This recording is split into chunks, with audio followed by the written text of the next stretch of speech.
කොහොමද ඉතින් යාළුවනේ අද ඔයාලව Better to the Heavens කතා මාලාවේ 171 වන නවල් කොටසට සාදරයෙන් පිළිගන්නවා. ඉතින් අපේ ඩොන්වා මිතුරනේ මෙන්න මෙහෙමයි. අද ඒ කතාව ඔන්න ටියන්මින් වයසක යකයි ගෝයෝයි යාවෝ ලාවෝව සම්පූර්ණයෙන්ම ඉවර කරන්න සූදානම් වෙද්දී මුළු තරු ලෝකයම එකපාරටම වෙවුලන්න ගත්තා. හරියට භූමිකම්පාවක් ආවා වගේ කඳු දරුණුවටම සෙලවුණා. මොකද මේ වෙන්නේ?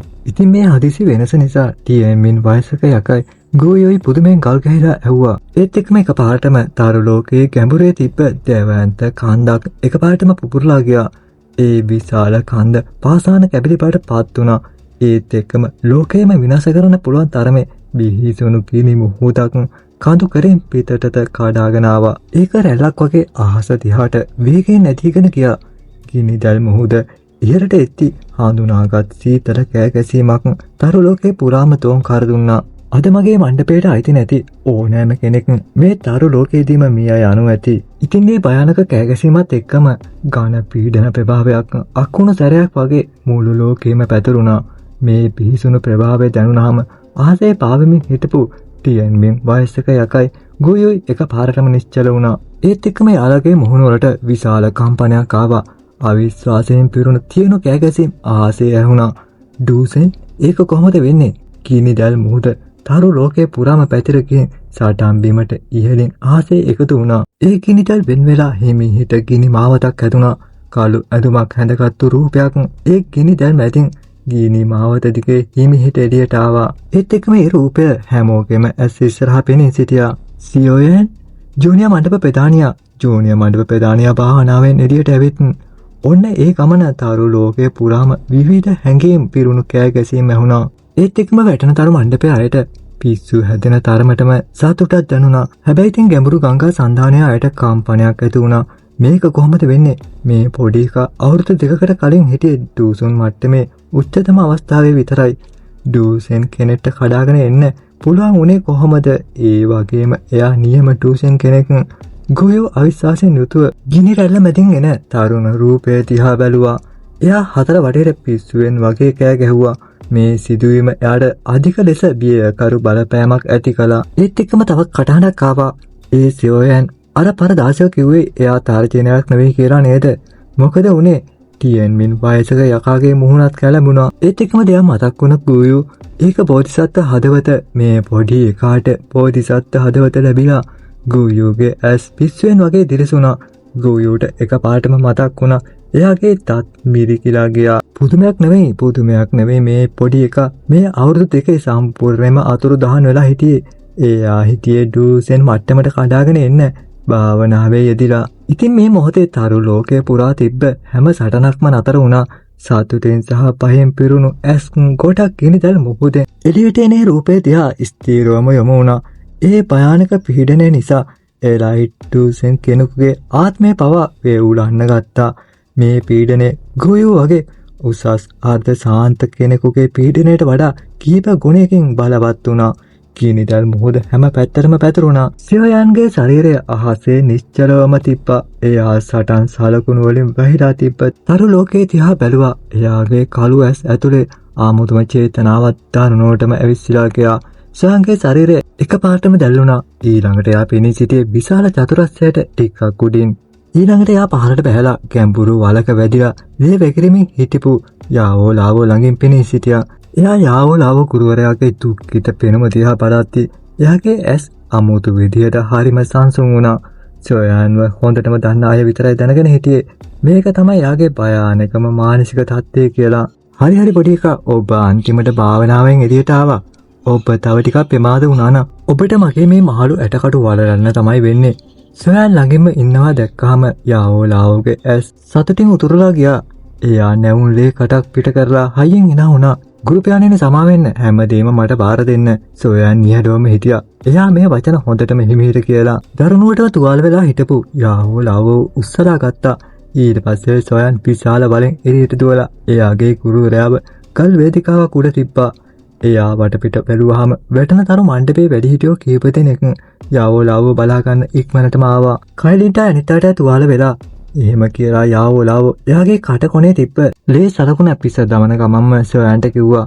සොයන් හිස වෙනවා. එයාගේ අත හිස් අවකාශයට දික් කළා.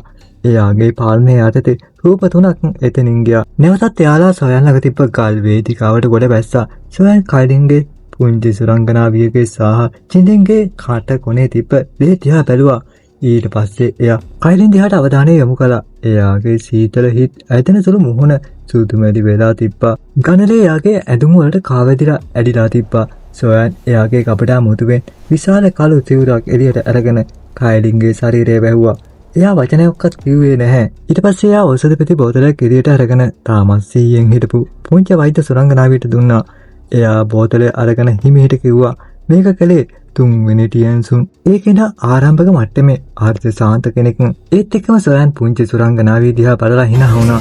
ඔන්න දැන් තමයි යාළුවනේ සොයන්ගේ නිහඬ කෝපය පුපුරන්න යන්නේ. එයාගේ ආදර නියන්ට තුවාල කළ අයට එයාගේ පළ ගැනීම කොහොම වෙයිද කියලා බලමු. ඒත් එක්කම සොයන්ගේ මුහුණේ තිබ්බ ඒ හිනාව දැඩි සහ නපුරු වුණා. පළ ගැනීම දැන් පටන් ගන්න යන්නේ. කයිලින් ඊටමත් දුර්වල හඬකින් කතා කළා. පරිස්සම් වෙන්න. සියෝයන්ගේ සත්‍ය එයාට හඳුනා ගන්න බැරි වුණත් එයා දැනගෙන හිටියා. අර්ථ සාන්තවරු 3 දෙනෙක් ඒ පැත්තේ ඉන්නවා කියලා. යාවලාවත් ධර්මයට තුවාල වෙලා සොයන්ගේ බලය වැඩි වුණත් දිනන එක හරිම අමාරුයි. හොඳට විවේක ගන්න. වෙන කිසිම දෙයක් ගැන කනස්සරු වෙන්න එපා කියලා සොයන් hina වෙලා එයාට සැනසීමක් දුන්නා. ඊට පස්සේ එයාගේ ඇස් වටේ හිටපු වැටෙනතර මණ්ඩපේ වැඩි හිටියෝ දිහාට යමු වුණා. නවක මුහුණු ගොඩක් හිටියා. සොයන්ගේ භාවනාව අතුරුතුර මණ්ඩපයට එකතු වුණ අය වෙන්න ඇති. සොයන්ගේ පැල්මට මුහුණ දෙන්න බැරුව ඒ අතිශයම උඩකු වැඩි හිටියෝ පවා ඉක්මනටම ඇස් පහත් කළා. සොයන්ගේ ශරීරයේ මදක් පිට වූ භයානක ප්‍රභාවය නිසා එයාලගේ දන පවා දුර්වල වුණා. ඔයාලා මේ අයව බලාගන්න. දැන් ඔයාලා කවුරුත් සටන් කරන්න ඕනේ නැහැ. තේරුණා ජූනියර් මණ්ඩප ප්‍රධානියා. ඒ අය සොයන්ගේ ආඥාවට ගෞරවයෙන් පිළිතුරු දුන්නා. උපදෙස් ටික දීලා ඉවර වුණාට පස්සේ සොයන් අහස දිහා බැලුවා. ගෝයෝ ටියන්මින් වයසක යකා සහ ආත්ම මාලිගාවේ 3 වෙනි සර්ගීය ටියන්සුන් එකතු වෙලා හිටියා. එයාලා හොඳටම ප්‍රවේශමෙන් සොයන් දිහා බලාගෙන හිටියා. සොයන් සංසුන් ඉරියව්වෙන් බලද්දි ඒ 3 දෙනාගේම මුහුණු ටිකක් අද වෙලා තිබ්බා. තාත්තේ මෙහෙම වෙනස් වෙයි කියලා එයාලා හිතුවේ නැහැ. ඔවුන්ගේ සංවේදනයන් නිසා සොයන්ගේ දැනට තියෙන සත්‍ය සැහැල්ලුවෙන් දැනගන්න පුළුවන් වුණා. එක්තරෝ දෝසෙන් ඔහු බෑන්ෂන් කෙනෙක් නෙවෙයි. ඔහු සැබෑ ඩෝෂන් කෙනෙක්. ආර්ථ සාන්ත සහ ඩෝෂන් අතර තිබුණේ එක වචනයක වෙනසක් වුණත් දෙදෙනා අතර භයානක පරතරයක් තිබුණා. ආර්ථ සාන්ත කෙනෙක්ව ව්‍යාජ සෙන් කෙනෙක් විදිහටයි විස්තර කරේ. ඉතින් මේ සැබෑ ඩෝෂන් කෙනෙක් වෙන්න නම් එක්තරෝ මට්ටමට සැපෙවින්ම ළඟා වෙන්න ඕනේ. කූයු වැනි අය දශක ගණනක් ආර්ථ සාන්ත මට්ටමේ හිටියත් එක්තරෝ ඩෝෂන් කෙනෙක් වෙන්න අසමත් වුණා. ඉතින් මේකෙන් පේනවා එක්තරෝ ඩෝෂන් කෙනෙක් සහ උසස් බෑන්ෂන් කෙනෙක් අතර තියෙන විශාල පරතරය. ඉතින් දැන් සොයන් ඩෝෂන් මට්ටමේ මේ පරතරයත් එක්ක සතුරන්ට මොකද වෙන්නේ කියලා බලමු. ඒ 3 දෙනාම සංසුන්ව හිටියත් සොයන් අවුරුදු 2ක් වගේ කෙටි කාලයක් ඇතුළත ඩෝෂන් මට්ටමෙන් පැනලා ආර්ධ සාන්ත මට්ටමත් පහු කරලා එක්තරෝ ඩෝෂන් කෙනෙක් වෙලා කියලා දැනගත්තාම එයාලගේ හදවත් තුළ විශාල කුණාටුවක් ඇති වුණා. ඊට පස්සේ යන් චලනය වෙලා එයාලගෙන් ටිකක් ඈතින් පෙනී ඉඳන් හිමිහිට එයාගේ කටහඬ දෝංකාර දුන්නා. තරු ලෝකයේ දර්ශනය ඉතා ලස්සනයි. වලලන්න මේක නරක තැනක් නෙවෙයි. ඒ වචනය රැව් දුන්නාට පස්සේ සොයන් ඒ 3 දෙනා දිහා බැලුවා. ඒ වෙලාවේ ආයෙ කෙනෙක් සද්දයක් දැම්මා. සොයන් ඔබ උඩුකු වෙන්න එපා. එක්තරෝ ඩෝසෙන් කෙනෙක් වුණා කියලා මොකද? මට වංශය අයව එළියට ගෙන්නලා උඹව ඉවර කරන්න බෑ කියලා හිතනවද? ගුයෝ අඳුර හා සීතල මුහුණෙන් හයියෙන් කෑ ගැහුවත් එයාගේ හදවත වෙවුලන්න පටන් අරන් තිබ්බා. එලයිට් ඩෝසෙන් කෙනෙක් කියන්නේ උන් වංශයේ ඉහළම තැන. ඒ වගේ අයව ගුයෝට නිකමට ගෙන්නන්න බෑ. සොයන් එයාගේ වචන ගැන හිතලා හිස වෙනුවා. ඒත් එකම යන්නේ එයාගේ අතම අනද්දි භයානක තරංගයක් පැතිර ගියා. ඇසිපිය ගන්න වේගයකින් තරු ලෝකයේ ඇතුලේ අවකාශයේ විකෘති වුණා. හරියට කිසිම අවකාශ තරංගයක් පිට කරන්න බැරි වුණා. ඒකේ මේ අය අවකාශීය අත් පිටපතක් එහෙම නැත්නම් ස්පෙෂල් ස්කෝල් එකක් පාවිච්චි කරත් එයාලට පැනලා යන්න නම් බැහැ. ගෝයුගේ මුහුණ තවත් කළු වුණා. තමාගේම වචන හන්දා සොයන් අවකාශයේම අවහිර කරපු එක එයාට තමන්ටම කම්මුලට ගහගත්තා වගේ හිතුණා. මොනවද බලන්නේ? එයා අද අපිට රේසින් යන්න දෙවි කියලා හිතනවද? එයා එක්තරෝ ඩූෂන් කෙනෙක් වුණත් එයාගේ අඩි තාලම තාම ස්ථාවර නැහැ. අපි එකට වුණොත් එයාට අපිට කිසිම දෙයක් කරන්න බැහැ. ගෝයු තමන්ගේ හදවතේ තිබ්බ ආවකේ බලහත්කාරයෙන් යටපත් කරා. එයා ටියන්මින් වයසක යකාගේ කෝපාවිෂ්ට ඇස් දැකලා නොකියාම සාප කළා. ටියන්මින් වයසක යකාට දැඩි කෝපයක් තිබ්බත් එයා තමන්ගේ තත්ත්වය තේරුම් ගත්තා. එකතු වුණොත් එයාලට ජීවත් වෙන්න පුළුවන්. වෙන්නුනොත් එයාලට මැරෙන්න වෙනවා. අද අපි එකට සටන් කරමු. ටියන්මින් වයසක යකා අඳුරු විදිහට කතා කළා. එයා තවත් කිසිම දෙයක් කිව්වේ නැහැ. එයාගේ පාද හිස් අවකාශයේ තියලා බලවත් සටන් සත්‍යය පුපුරලා හැරියා. එයා පිටිපස්සෙන් දහස් ගණන් විශාල මායාකාරී රූපයක් හැදුනා. ඒත් එක්කම ගූයු තුන්වෙනි ටියන්සුනුත් එයාලගේ ඩියුකිව සංසරණය කරන්න පටන් ගත්තා. එක මොහොතකින් අහසේ දරුණු සුළඟක් නැගිටලා අඳුරු වලාකුළු කැරකෙන්න ගත්තා. ඒක හරියට ලොකු කුණාටුවක් එනවා වගේ. සෝයන් මේ තුන්දෙනා එකතු වෙන දිහාව බැලුවා. බෑෂන් තුන්දෙනෙකුට එරෙහිව ඒක ටූෂන් කෙනෙක් සාටන දැන් පටන් ගන්න යන්නේ.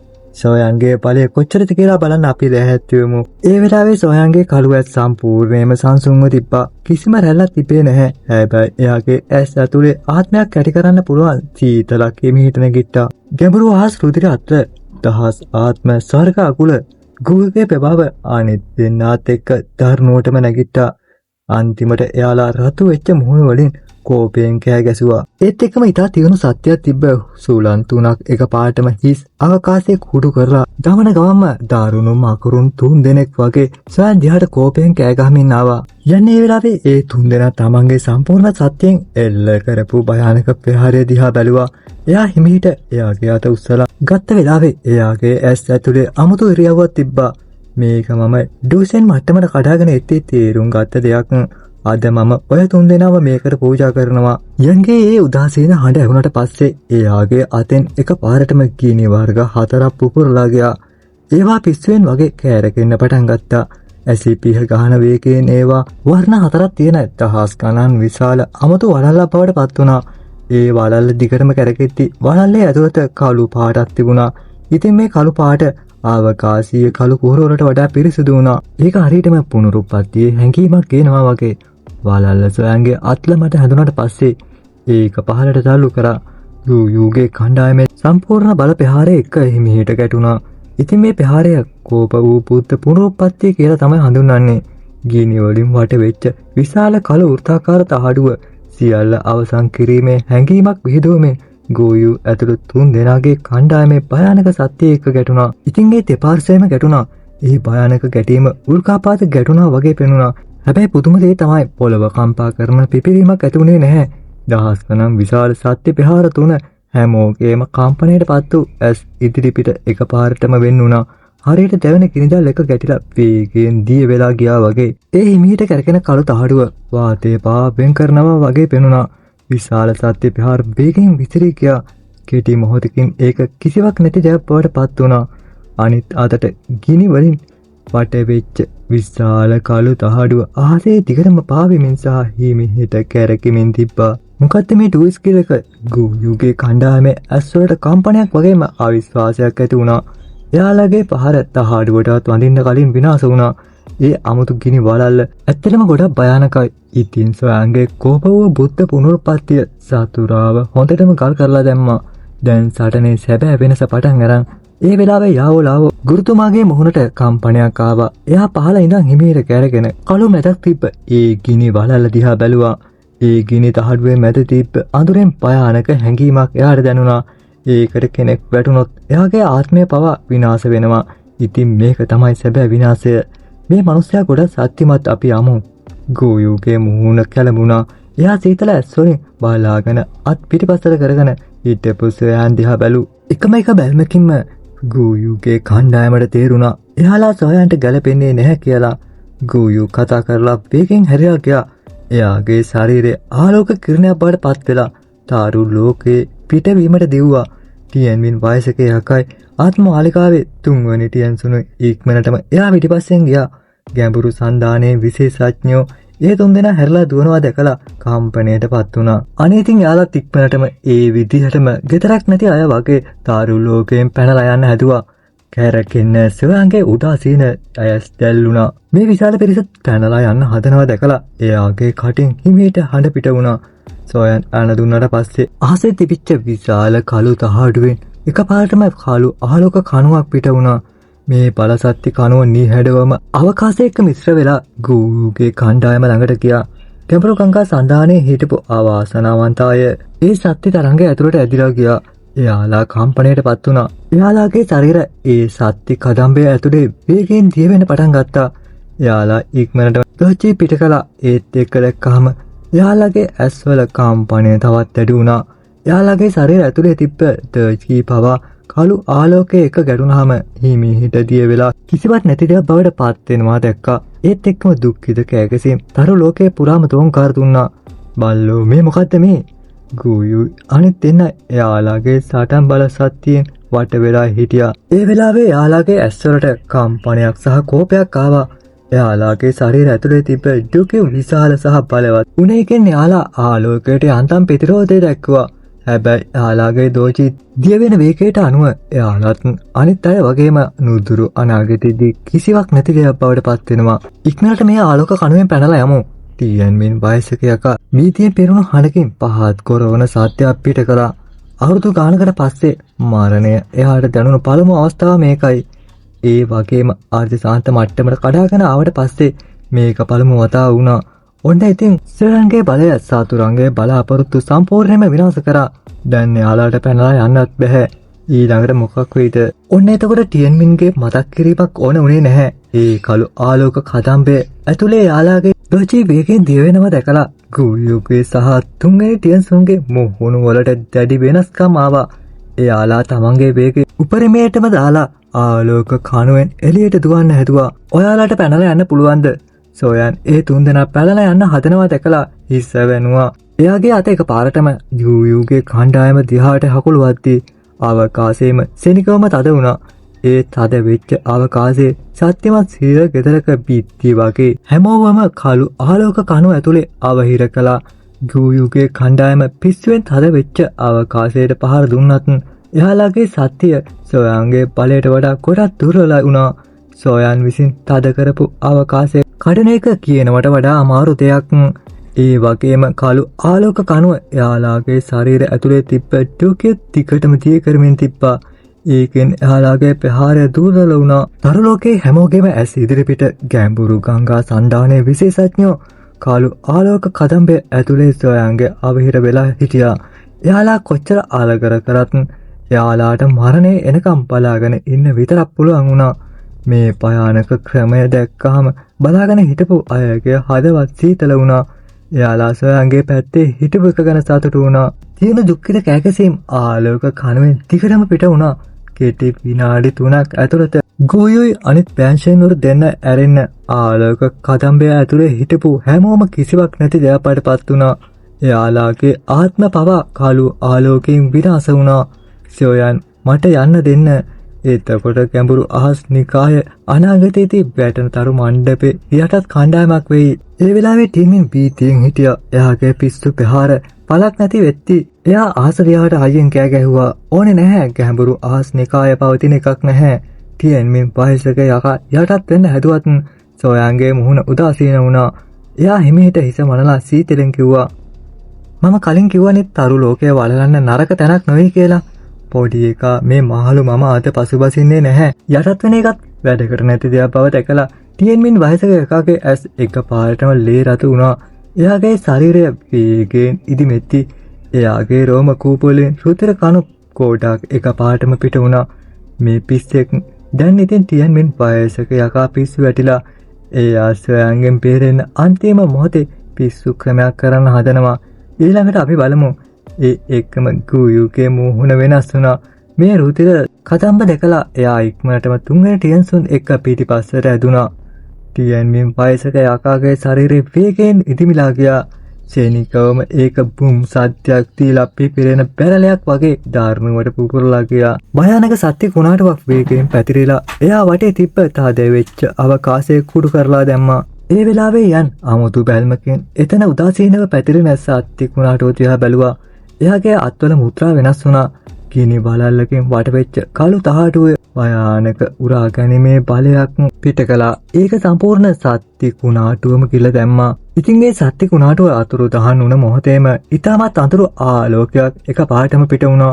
හැබැයි ඒක තරු ආලෝකයේ පිටේම දිගේ දිව්වේ නැහැ. ඒ වෙනුවට ඒක රහසින්ම වැඩනතර මණ්ඩපේ ගෝලයක් දිහාට දිව්වා. මාත් එක්ක ඒ උපාය වැඩක් වෙන්නේ නැහැ. ඒ ආලෝකයේ වැටෙනතර මණ්ඩපේ ගෝලයාගේ ශරීරයට ඇතුළු වෙන්න ආසන්න වෙද්දී අවකාශයේ එකපාරටම තද වුණා. ඒත් එක්කම සීතල හඬක් ඇහුණා. කළු තහඩුවෙන් හස්ත ප්‍රමාණයේ කළු ආලෝක කිරණයක් වෙන් වෙලා ඒ අඳුරු ආලෝකයේ මතට වැදුනා. ඒ ආලෝකයෙන් බලාපොරොත්තු රහිත සහ දුක්ඛිත කෑගැසීමක් පිට වුණා. ඒ කෑගැසීම අතුරුදහන් වුණ වෙලාවේ වැටෙනතරු මණ්ඩපේ ගෝලයාගේ ඔළුවේ දහඩියෙන් වැහිලා තිබුණා. අඳුරු ආලෝකයේ තියුණු මොහොතේම හැමෝටම තේරුණා උසස් ආර්ධ ශාන්ත කෙනෙක් මිය ගියා කියලා. ආඳුරු ආලෝකය අතුරුදහන් වෙද්දී අකුණු සැරයක් වගේ ආලෝක කිරණ දෙකක් එකපාරටම කළු ආලෝක කණුවෙන් පිට වුණා. ඒ තමයි ගෝයෝයි තුන්වෙනි ටියන්සුනේ. එයාලා ටියන්මින් වයසක යකාගේ සත්‍යය පාවිච්චි කරලා එළියට ආවා. පිටිපස්සෙන් ඉන්න සොයන්ගේ ඇස්වලට සීතලක් ආවා. එයාලා පැනලා යනවා දැකලා එයාගේ ශරීරේ චලනය වෙලා එයාලා ඉදිරියේ පෙනී සිටියා. හස්ත දෙකක් හිමිහිට එළියට විසිකලා. හැබැයි ඒ දුර්වල චලනයත් නිසා ගෝයෝගේ සහ තුන්වෙනි ටියන්සුන්ගේ මොහොන කම්පනයෙන් පිරී තිබුණා. මොකද එයාලාට තේරුණා තමන්ගේ ශරීරයට චලනය වෙන්න බැහැ කියලා. ඉතින් සොයන්ගේ සැබෑ ඩූසෙන් බලය හැමෝම කාටවත් පැනලා යන්න බැහැ. දැන් ගෝයට තුන්වෙනි ටියන්සුන්ට මොකද වෙන්නේ යන්නේ? ඒ වෙලාවෙම ගෝයෝගේ ඇස්වලට දැඩි වෙනසක් ආවා. එයාගේ ඇස් ඉස්සරහා වේගයෙන් විශාල වෙන අත් දැකලා එයා එකපාරටම ළඟ හිටපු තුන්වෙනි ටියන්සුන්ව අල්ලලා ඉදිරියට තල්ලු කළා. එයාගේ ශරීරයේ ඒ තල්ලුවේ බලයෙන් පිටිපස්සට ඇදුණා. ඔන්න ඉතින් ඒ ගමන සොයන්ගේ හස්තය තුන්වෙනි ටියන්සුන්ගේ ශරීරයේ මතට හිමිහිට වැදුනා. තුන්වෙනි ටියන්සුන්ගේ ශරීරයේ කැටීමත් එක්කම තද රතු පාට වුණා. භයානක තාපයක් එයාගේ ශරීරය පුරා පැතිරිලා එයා පිස්සුවෙන් කෑ ගැහුවා. හැබැයි ඒ කෑගැසීම ඇහුණා විතරයි. හැම සිදුවකින්ම ගිනිදල් පිට වුණා. ඒ අධික උෂ්ණත්වය නිසා තුන්වෙනි ටියන්සුන්ගේ ශරීරය වේගයෙන් අලු බවට පත් වුණා. ගෝයෝට සොයන්ගේ පහරේ භයානක බව දැකලා දෙපායේ ඉඳන් හිසටම සීතලක් දැනුණා. මේ මොහොතේ සොයන්ගේ සංසුන් මුහුණ යස්සේකටත් වඩා භයානක බව පෙනුණා. කොටියෙකුට වැඩෙන්න ඉඩ දෙන්න එක භයානකයි. මේ දවසේ එනවා කියලා දැනගෙන හිටියානම් මම මේ පොඩි එකා ඉවර කරන්න මෙහෙට එන්න ඉල්ලීමක් අරගෙන එනවා. ඒත් එක්කම ගෝයෝගේ හදවතේ දැඩි පසුතැවීමක් ඇති වුණා. අවුරුදු කිහිපයකට කලින් එයාට සොයන්ව අල්ලගන්න අවස්ථාවක් තිබ්බා. ඒත් එයා හිතුවේ සොයන් ඒ වෙලාවේ ගොඩක් දුරලයි කියලා. ඒ හන්දා එයා වෙන කෙනෙකුට ඒක බාර දුන්නා. සොයන්ගේ ඇස් සංසුන්ව තිබ්බා. එයා ගෝයෝ දිහා බැලුවා. ඔබත් එයා එක යන්න ඕනේ. එයාගේ ශරීරයේ දැල්ලිලා ගෝයෝ ඉස්සරහා පෙනී සිටියා. ඊට පස්සේ එයා අත දික් කළා. සොයන් එයාගේ තීකු සියුමැලි අත දික් කරති ගෝයෝට එයාගේ සම්පූර්ණ ශරීරයේම අයිස් වගේ සීතල වෙනවා දැනුණා. ඒ වෙලාවේ සොයන්ගේ අත ඉතාමත් වේගවත් වුණා. හැබැයි ඒක ගෝයෝ ළඟට ඒ නැවත් එක්කම ගෝයෝගේ ළඟින් තිබ්බ අවකාශයේ දරුණුවටම විකෘති වුණා. වියලි සහ වයසක යස්ස දෙවියෙකුගේ අතක් ඒ විකෘති වෙච්ච අවකාශයෙන් අකුණු සැරයක් වගේ එළියට ආවා. ආත්මශාලාවේ ඩූෂන් කෙනෙක් එයා අන්තිමට එළියට එන්න හදනවද? ඒ කළුවත එළියට එද්දී සොයන්ගේ ඇස් එකපාරටම හැකලුණා.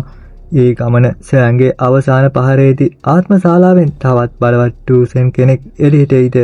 මේක තමයි කතාවේ උච්චතම අවස්ථාව. එහෙනම් ඒක අපි ඊගා කොටසේ බලමු නේද? එහෙනම් තරහ වෙන්න එපා. එතකන් ආයිබෝවන්.